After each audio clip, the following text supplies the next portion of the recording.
Mororo ma king'uki gĩa COVID-19 mathiĩte na mbere kũhotomia biacara nyingĩ bũrũri-inĩ makĩria kumana na mĩkana ĩrĩa ĩthiĩte na mbere gwĩkĩrwo nĩ thirikari rĩigĩrĩire rĩa gũthaitĩra ũtheremia makĩria wa mũrimũ ũyũ.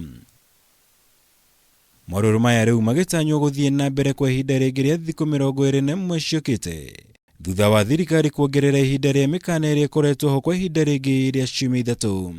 Jukumu la kwanza la serikali ni kuhakikisha ya kwamba tumelinda maisha na mali ya wananchi. Kwangu mimi ningekuwa nimewaangusha Wakenya nisipowaambia wenzangu ukweli vile ulivyo. President Uhuru harĩ ndũmĩrĩri kũrĩ bũrũri ugĩte ona thengia wa makaya na mahoya maingĩ kuma kũrĩ Akenya makĩenda gũcokereria mĩtũrĩre yao ya oro mũthenya. Namba nene ya andũ arĩa manyitĩkanĩte na mũrimũ ũyũ mweri ũyũ nĩ kĩonereria kĩa atĩ bũrũri ndũbatiĩ kũregeria kamba harĩ kũng'ethanĩra na kĩng'ũki gĩkĩ. Mũno makĩria kuona mĩtũrĩre ya andũ nĩ ya bata gũkĩra biacara o yothe. I know that there is growing pressure from amongst our people.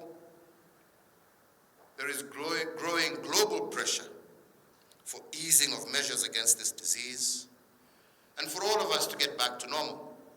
I, like you, am just as anxious for us to get back to normal, to get back to building our country.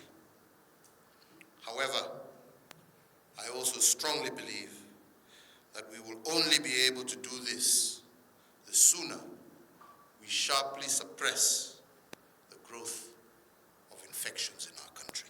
Gũkinyĩria ũmũthĩ mũigana wa kaunti 22 nĩcio irĩkĩtie kwandĩkithia arwaru a COVID-19 ũndũ ũrĩa ũcũngĩrĩirie thirikari kuongerera ihinda rĩa kũhinga thabarĩ cia kũingĩra kana kuma kaunti-inĩ itiganĩte. Arĩcio Nairobi, Mombasa, Kilifi, Kwale na Mandera na thikũ ingĩ 21 itanya-inĩ rĩa gũthaitĩra ũtambia makĩria wa mũrimũ ũyũ. If we do not heed to the dangers and behave accordingly, a lot shall be lost, as we have seen in other parts of the world. If we do not take additional precautionary measures and get even more serious in implementing existing guidelines, the number of people who will get sick and die is going to rise very sharply. Harĩ arwaru 166 arĩa manyitĩkanĩte na COVID-19 mweri-inĩ ũyũ, 28 ao maumĩte mabũrũri tũriganĩtie ma Tanzania na Somalia, ũndũ ũrĩa rĩu ũcũngĩrĩirie thirikari kũhinga mĩhaka yayo na mabũrũri maya o tiga ngari cia mĩrigo. Mũkana ũrĩa wĩkĩrĩtwo kwa ihinda rĩa thikũ 30 ciũkĩte kwambĩrĩria thaa 6 cia ũtukũ wa ũmũthĩ. Kũrĩ matereba, turera na rori cia mĩrigo no nginya matabanagĩrio ithimi cia mũrimũ ũyũ mbere ya gwĩtĩkĩrio kũingĩra bũrũri-inĩ.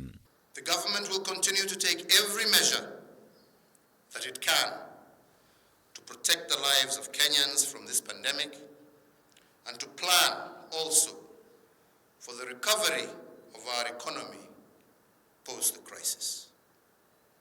The whole world is walking through the valley of the shadow of death. Ngiribotera Kameme TV, Jitagwo Mwaura, Wagunya.